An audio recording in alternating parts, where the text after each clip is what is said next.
Самия Бог им казва, че първородните им се откупуват. И сега искам да ги попитам, християните, като са толкова благи и Бог като ги обича толкова много и цени, защо изкупува децата им за 5 сребърника? Къде ги изкупува за 5? Библията. Каква е историята там? Историята е, че той каза, първородното ти е мое и твоя осел, демек бивола ти, също първородния е мой. Защо? Так, това е точка, няма защо. Мое. И ти казваш, добре. И той обяснява още в последствие.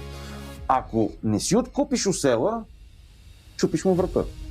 Демек отива при Бог. Това са първите комунисти, реално. И слушай сега.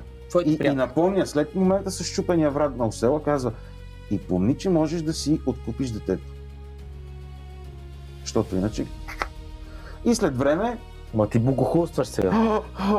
Аз го правя по цял ден. Но по-ужасното е, че след това, защото самите... Ма нямаш ли страх от Бога? Не. Никакъв. Той няма от какво да има страх, реално. Излиза. Тебе страх ли те от вятъра?